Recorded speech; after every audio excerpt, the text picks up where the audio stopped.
karena beliau alhamdulillah juga sempat ikut andil di dalam mengajar di pondok pesantren Darul Mustafa di bawah bimbingan guru mulia Sayyid Umar bin Muhammad bin Sa'id Al-Habib kurang lebih 3 tahun 4 bulan. Dan beliau juga termasuk alumni dari Darul Mustafa. Nah, beliau memulai dengan mengucapkan puji dan syukur kepada Allah Subhanahu wa taala dan yang selalu memberikan makan karunia-Nya, pemberiannya dan kelebihannya untuk para hamba yang Dia inginkan.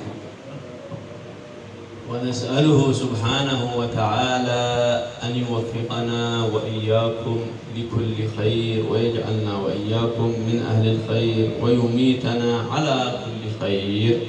Dan kita meminta kepada Allah Subhanahu wa taala, mudah-mudahan Allah Subhanahu wa taala selalu memberikan kepada diri kita akan kebaikan-kebaikannya dan juga menjadikan kita termasuk min ahlil khair, dan juga Allah Subhanahu wa taala matikan kita di dalam kebaikan.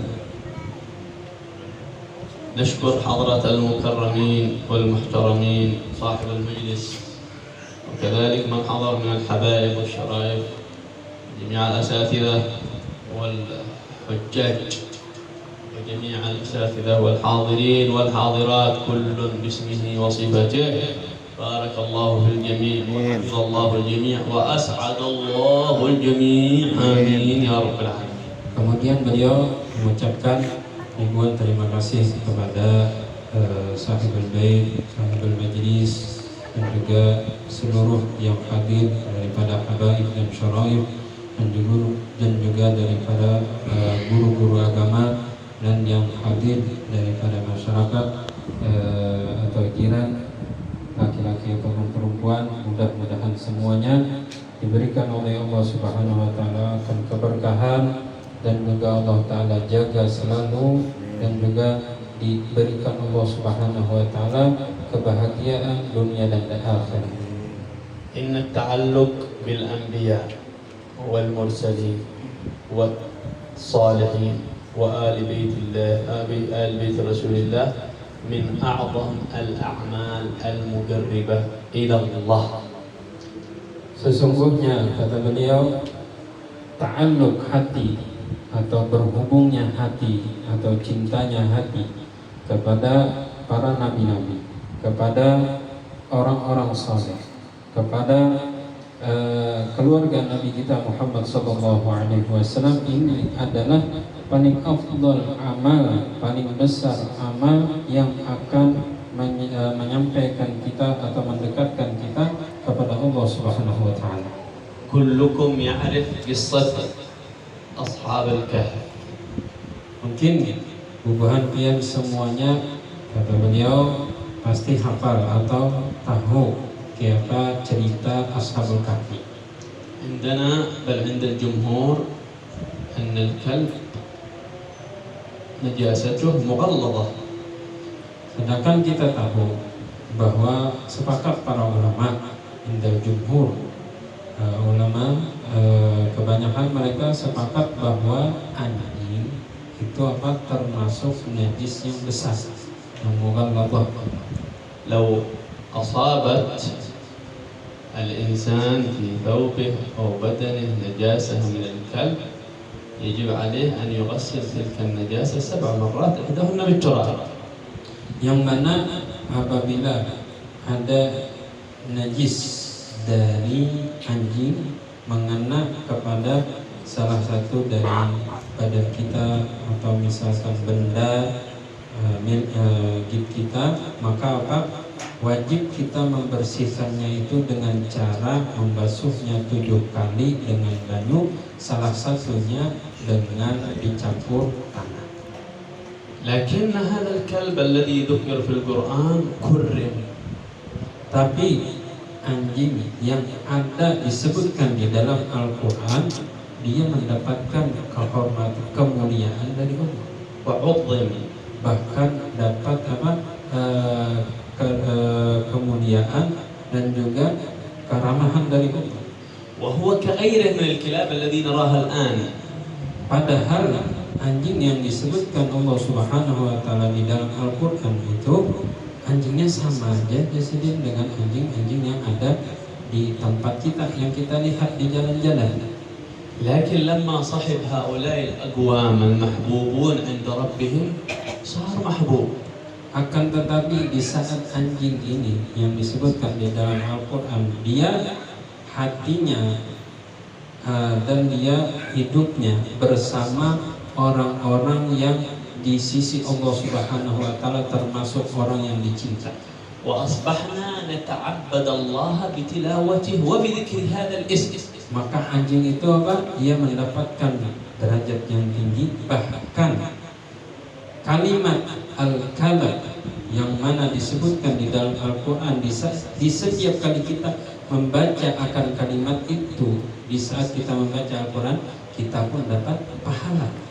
كيف بالإنسان Bagaimana kalau seandainya itu adalah manusia, الذي هو أعظم مخلوق, yang mana manusia adalah paling mulia makhluk. كيف به إذا تعلق بالصالحين؟ Bagaimana seandainya inya berhubung hatinya dengan orang soleh? كيف به إذا أحب الصالحين؟ Bagaimana kalau hatinya cinta dengan orang soleh? كيف به إذا أحب أهل بيت رسول الله؟ Bagaimana kalau seandainya hatinya cinta kepada keluarga Rasulullah? كيف سيكون حاله؟ Gimana kira-kira kata beliau keadaan orang yang cinta seperti itu? هل سيكون أعظم حالا من هذا الكلب الذي ذكر في القرآن؟ Apakah kira-kira orang itu akan mendapatkan kemuliaan lebih besar daripada anjing yang disebutkan Allah Ta'ala dalam Al-Quran itu? نعم بل أعظم. Tentu pasti lebih mulia daripada itu. وذكر أهل التفاسير أن هذا الكلب سيدخل الجنة مع أهل الكهف. Bahkan ulama tafsir mengatakan, menjelaskan anjing yang disebutkan dalam Al-Quran itu, anjing yang disebut dengan anjing Ashabul Kahfi ini, dia pun akan masuk ke dalam surga bersama Ashabul Kahfi.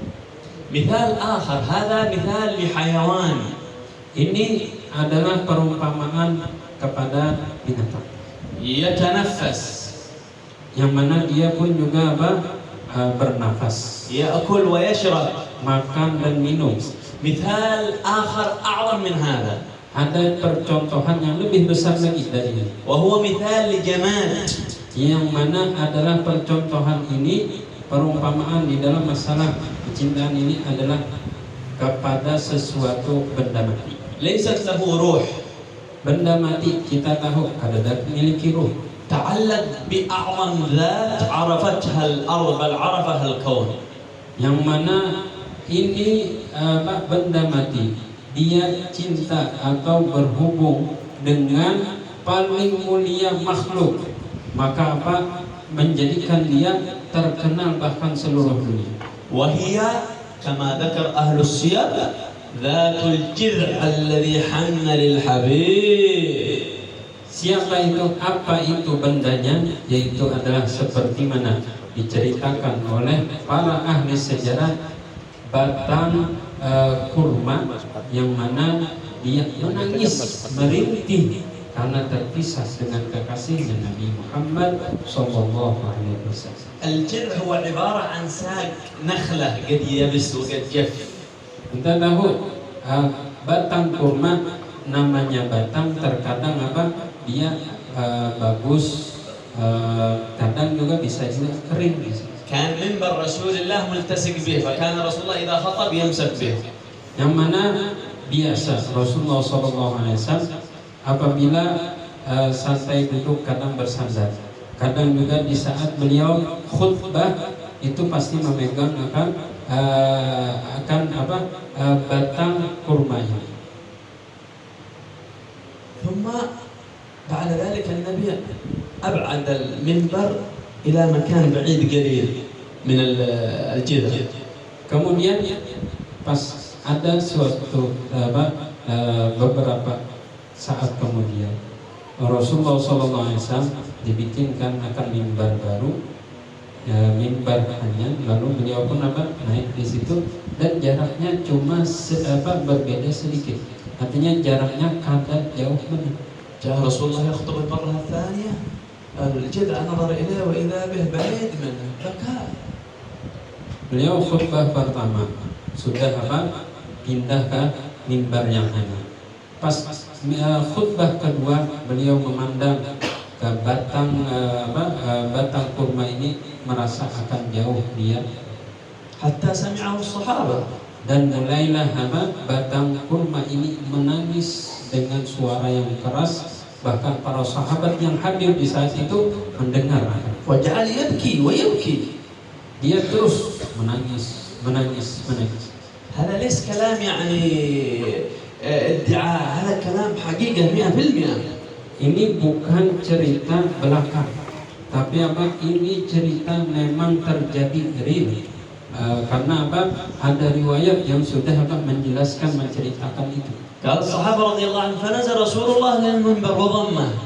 Kata para sahabat mereka yang melihat, mendengar bagaimana rintihan akan batang kurma ini, Rasulullah SAW yang saat itu dalam keadaan khutbah langsung turun dari mimbar dan memeluk akan batang kurma. قال الصحابة سمعنا له أنين كأنين ولد الناقة الصغير الذي يحن إلى أمه.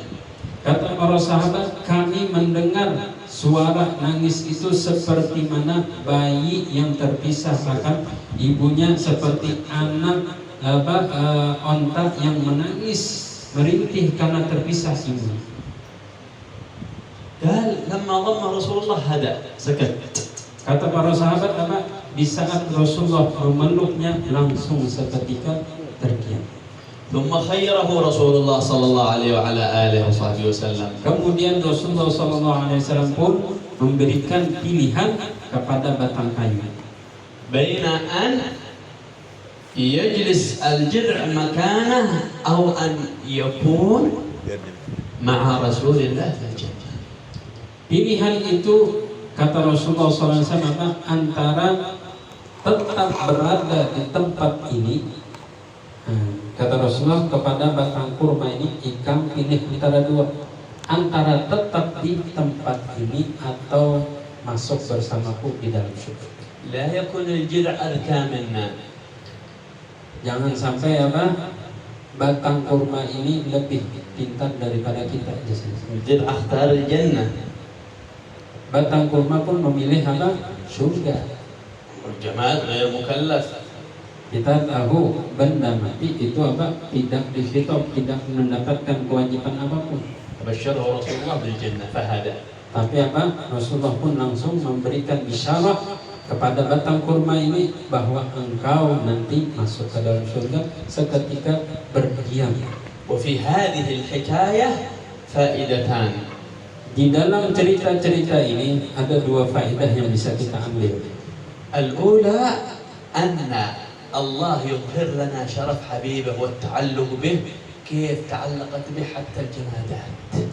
Yang pertama, bagaimana kemuliaan yang ada di dalam diri Nabi kita Muhammad SAW dan kemuliaan orang yang berta'alluq hatinya dengan Rasulullah SAW, bahkan sampai-sampai benda mati pun dia ta'alluq kepada Rasulullah. الفائدة الثانية أن التعلق بالصالحين ثوابه عظيم وجزاؤه مرافقتهم في الجنة. Yang kedua, faedah yang kedua, bahwa ta'alluq hati kita, cintanya hati kita kepada orang-orang yang soleh ini akan membawa kita bisa berkumpul dengan mereka di dalam surga dan bahkan mendapatkan pahala yang sangat besar. ما معنى التعلق بالصالحين؟ Sekarang apa yang dimaksud dengan kalimat ta'alluq dengan orang saleh? يعني تمسكه وترتبط يربطك. Ta'alluq itu kan kalau diartikan secara mufradat, secara kosakata di kita bergantung atau berikat di kita. Jadi kita paham aja sih cuma mengikut orang itu. التعلق بالصالحين يعني محبتهم. Tapi yang dimaksud dengan ta'alluq di sini adalah cinta hati kepada mereka. التعلق بالصالحين يعني الاقتداء بهم والعمل بما عملوا. Arti ta'alluq di sini adalah mengikut dengan orang yang kita ta'alluqi. kita cintai, kita umpati apa yang digawe sidin kita amalkan. ولا يمكن أن نعرف الصالحين إلا بقراءة سيرهم. Dan kita kada mungkin mengenal akan seorang yang saleh kecuali kita membaca akan manaqibnya. واحد يقول أنا أحب الشيخ زيني. Si Kong ada berucap presiden, aku ulun cinta Abah Guru Sokumpul. ماذا تعرف عن هذا الشيخ؟ Lalu pertanyaannya yang ikam tahu dari Abah Guru apa? هلا أعرف أنه مدفون في سكنبل وأنه من الصالحين. هذا أعرف. Kadang ada yang sebatas hanya ulun tahu aja Abah Guru tuh sidin berkubur di mana di Sokumpul. لا يكفي هذا. Sidin adalah orang yang soleh. اقرأ سيرته. Sidin ini kada cukup sekadar hanya mengetahui tempat sidin meninggal, sidin adalah orang soleh, kada cukup. Yang harus adalah baca manaqib sidin. بقراءة سيرته تزداد حبا له. Karena membaca manaqib orang soleh itu akan menambah cinta kepada mereka. كيف كانت أخلاق الشيخ زيني مع من آذاه؟ Bagaimana dahulu Abah Guru Sokumpul sidin, akhlak sidin dengan orang tua sidin. كم كان مجالس يحضرها؟ Berapa majelis yang biasa sidin hadiri? كم كان يتصدق على الضعفاء والفقراء والمحتاجين؟ Berapa duit yang sidin keluarkan sebagai sedekah untuk orang-orang yang perlu, orang-orang yang duafa. كم كان يقرأ القرآن كل يوم؟ Berapa Al-Quran yang sidin baca setiap hari? كيف كان محافظته على النوافل؟ Dan juga bagaimana beliau di dalam menjaga akan yang sunnah-sunnah. وأشياء كثيرة. Banyak yang macam-macam yang perlu kita tahu. لما تمتلئ بهذا الشيخ وتحبه الآن تنتفع به. Di saat hati kita penuh dengan cinta dengan orang soleh, kita betul-betul cinta dengan mereka, maka yang saat ini yang perlu kita lakukan kita mengambil manfaat dari mereka. كما امتلأ سيدنا الحبيب محمد بن أحمد المحضار بالسيدة خديجة عليها سلام الله. Seperti mana sebagai contoh penuhnya hati dari salah seorang habaib cinta kepada Sayyidah Khadijah Al-Kubra sampai beliau mendapatkan manfaat.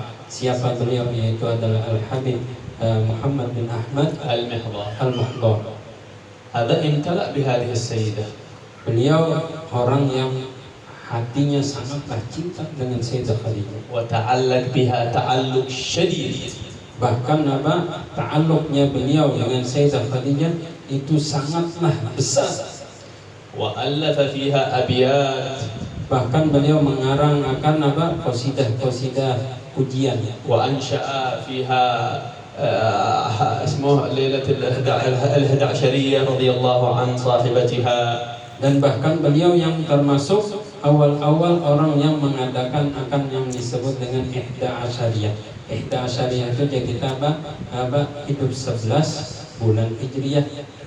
ولا زالوا كل ليلة 11 في الجويرة في بلد اليمن في دوعا يقرؤونها، وكذلك في منطقة مشطة. مشطة هذا بلد الحبيب سالم بن حفيظ جد سيدي الحبيب عمر بن حفيظ.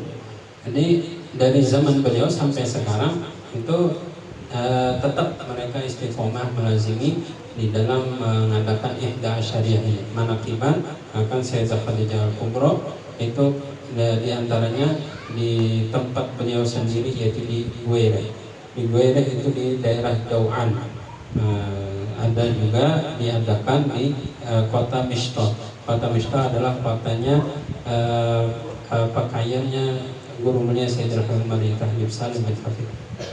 هذا الذي في مشطة يسمى مولى الجويرة، يسمونه مولى الجويرة. Bahkan di Mishtah di situ tempatnya itu daerah yang diadakan akan Ihda Asyariyah disebut dengan Maula Guir. وقبره مجهول لا يعرف من هو. Yang mana mereka mengadakan di sana bubahannya Buan Sidin itu mengadakan di tempat di pekuburan disebut dengan Maula Guir. Tapi kedai yang tahu siapa sebetulnya Sayyidina. لكن ذكر الحبيب العلوي بن شهاب الدين في كتابه وفي كلامه رضي الله عنه أن الناس لو يعرفوا من هذا الذي دفن في هذا المكان سيصير الكوب الماء بدينار، يعني بمبلغ كثير جدا. Al-Habib Alawi bin Abdullah bin Syihab, beliau mengatakan apa, kalau seandainya nih orang-orang tahu siapa yang berkubur di situ, yang di Mishtah, di tempat yang disebut dengan Maula Buairah, kalau ada yang tahu maka banyu-banyu di situ, nah harganya mungkin sebotolnya menjadi 1 dinar, saking berkahnya orang tahu siapa orang yang di dalam kubur. بعضهم يقول أن سيدنا علي كرم الله وجهه. Sebagian ada yang menyambat itu adalah makamnya Sayyidina Ali karramallahu wajhahu. والزوار إليه ما شاء الله كل يوم يزورونه. Bahkan orang-orang yang ziarah luar biasa banyak, setiap hari pasti ada. هكذا هو التعلق بالصالحين رضي الله عنهم وأرضاهم. Seperti inilah kata beliau, di saat orang yang hatinya betul-betul ta'alluq kepada orang saleh, dia mendapat seperti itu. تتعلق بالنبي اقرأ شمائله. Kalau hendak misalnya ta'alluq hati dengan Rasulullah, baca sejarah beliau, اقرأ سيرته. baca kehidupan sini. يقول سيدي الإمام أحمد أبو حنيفة النعمان: وحكايات الصالحين عندي أفضل من تقرير الفكر. Al-Imam Abu Hanifah, kita tahu beliau adalah imam madhab. Kata beliau apa? Di sisiku, di dalam membaca cerita-cerita orang saleh itu lebih afdal daripada membahas masalah fikih. لماذا؟ Kenapa? Ya, alasannya di sini. لأن حكايات الصالحين جند تزيد من الإيمان. Karena cerita-cerita orang saleh ini salah satu daripada sesuatu yang akan menggerakkan dan menambah akan keimanan seseorang. Allah يقول في آخر سورة يوسف: وكذلك نقص عليك من أنباء الرسل ما نثبت به فؤادك. Allah Subhanahu wa taala berfirman di akhir surah Yusuf, kata Allah Subhanahu wa taala seperti itulah kami di saat menceritakan akan cerita-cerita yang banyak ada di dalam Al-Quran. Dengan cerita-cerita itulah kami akan menetapkan keimanan di dalam hati seseorang. فإذا كان قلب أعظم الخلق يثبت ويزاد إيمانه بقراءة سير من هو دونه، فكيف بنا إن قرأنا سيرة حبيب الله ورسول الله محمد صلى الله عليه وسلم.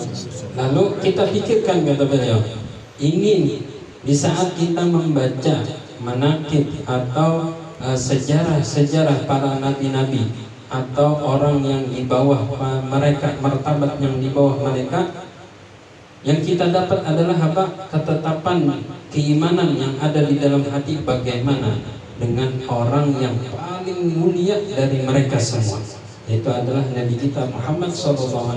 Pasti apa? Akan lebih menambah akan derajat bahkan dan keimanan seseorang. يقول سيدي الإمام حداد: محبتهم ديني.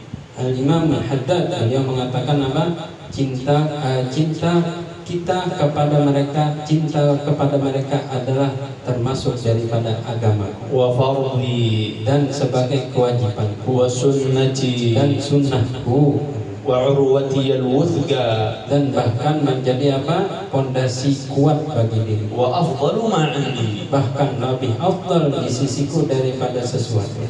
والتعلق بالصالحين ينفع في الدنيا وفي الآخرة. Jadi ta'alluq hati seseorang dengan orang saleh itu akan memberikan manfaat di dunia dan di akhirat. نذكر قصة عن الإمام الحداد لكن أرجو ألا تنشر.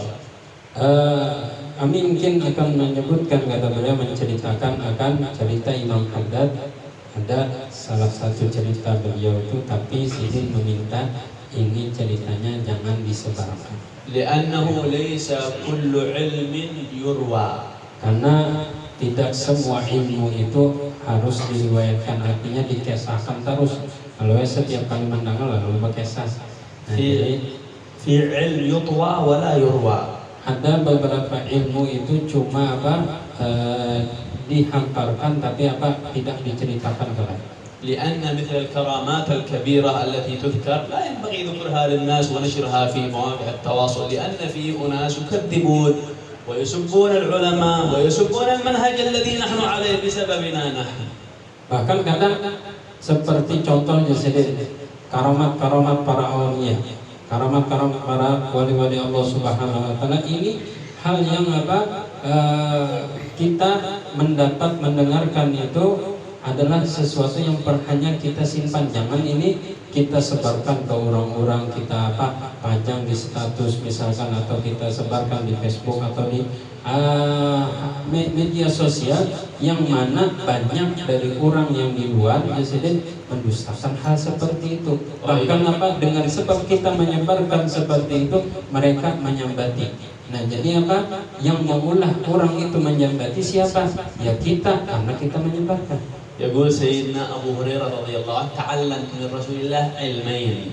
Kata Sayyidina Abu Hurairah radhiyallahu anhu, aku belajar dari Rasulullah ada dua bentuk ilmu. أما أحدهما فبثته بينكم أو بين الناس. Salah satu daripada dua ilmu itu aku sebarkan dan aku berikan kepada orang-orang. وأما الآخر لو بثته بين الناس لقطع مني هذا الحلقوم. Dan ilmu yang satunya kalau seandainya aku sebarkan, aku sampaikan kepada orang-orang, orang tahu semuanya, maka ini leher akan dipotong. وكذلك يقول سيدنا علي زين العابدين إني لأكتم من علمي جواهره.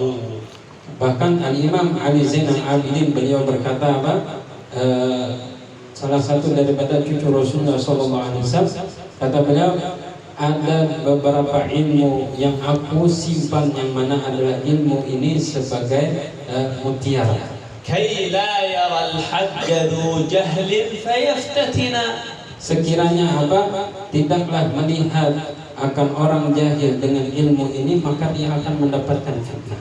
Ya رب جوهر علم لو أبوح به. Seandainya adalah jauharah ini atau mutiara ilmu ini dibolehkan untuk menyebarkannya, laqila li anta mimman ya'budul wathana, maka mungkin dikatakan orang engkau adalah termasuk orang yang menyembah berhala. Walasta halla rijalun muslimuna damini. Maka semua orang-orang muslim akan menyebutkan, membilang bahwa darahku halal. Yarawna agbaha ma ya'tunahu hasana. Karena mereka melihat bahwa sesuatu yang bagus ini diberikan kepada mereka, mereka melihatnya adalah ini hal yang buruk. Narji' ila qissat al-Imam al-Haddad radhiyallahu anhu wa ardhah. Kita kalau beliau kembalikan cerita tadi, karena Sidin tadi kan meminta cerita ini jangan disebarkan. Kalau pas Sidin sudah menceritakan, lalu mau berkisah buat dia dimajang dia muka, karena ini cerita mungkin bagi orang-orang yang betul-betul di hati itu ada cinta dengan orang soleh, ini akan memperkuat hati kita. Nah, jadi bukan hanya jangan ini cerita kadang-kadang yang disebarkan, kecuali misalkan yang tahu ini orang wujud cinta, karena kita sekadar sebarkan saja tadi di sini takutannya karena ada yang orang yang kadang tujuh. Nah tadi bisa dari Imam Ali Zain Al-Abidin ini, bila orang jahil yang melihat atau mendengar ilmu ini malah menjadi fitnah baginya. Kan rajul yahdhur majalis al-Imam al-Haddad. Ada seorang laki-laki ketika mengetahui bahwa di antara sifat makhluk, sifat manusia adalah cepat bosan, cepat muak.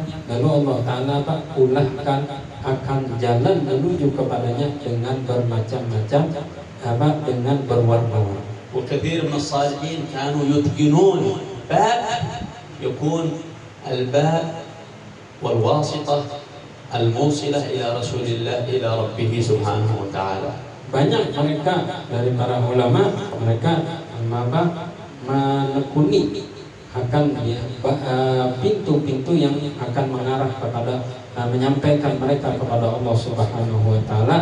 Bahkan diantaranya adalah yang paling besar, yaitu adalah pintu melewat Rasulullah sallallahu alaihi wasallam. Nasallallahu an yarzuqana mahabbatas salihin. Mudah-mudahan Allah Subhanahu wa taala memberikan kita akan cinta kepada orang-orang saleh Wa ta'alluq bis salihin. dan berhubung hati dengan orang saleh Wa mahabbatas salihin. dan cinta kepada orang saleh Wal amal bi amali dan salihin. bisa mengamalkan dengan amal-amal orang saleh, Was sayr bi siyari salihin. bisa berjalan di jalannya orang saleh, Takhalluq bi akhlaqis salihin. bisa berakhlak dengan akhlaknya orang saleh. Wa an yaj'alna wal hadirin was sami'in minas salihin. Semoga Allah Ta'ala jadikan kita semua yang menhadir ataupun yang mendengar menjadi orang yang Wa saleh, an yumitana salihin. dan kita dimatikan dalam keadaan orang saleh. Wa yahsyurna salihin. Allah Ta'ala halau kita di padang mahsyar di hari akhirat termasuk orang-orang yang Wa saleh. yadkhulna wa iyyakum jami'an fi zumratis salihin wa aslahis salihin. Dan Allah Ta'ala masukkan kita nanti ke dalam akhirat, ke dalam surganya bersama orang-orang saleh dan juga dengan bersama Nabi kita Muhammad sallallahu alaihi wasallam. Walhamdulillah rabbil alamin wal afu minkum ali. Beliau menutup dengan doa tadi, mudah-mudahan kita segera diberikan Allah Subhanahu wa taala keampunan dan manfaat yang bisa kita amalkan. Mudah-mudahan dengan kita mendengarkan akan cerita-cerita orang soleh, Allah Ta'ala berikan kepada diri kita akan rahmatnya. Seperti mana biasa kata di sini kan tahlil ya, kita tahlil sedikit. Bismillahirrahmanirrahim.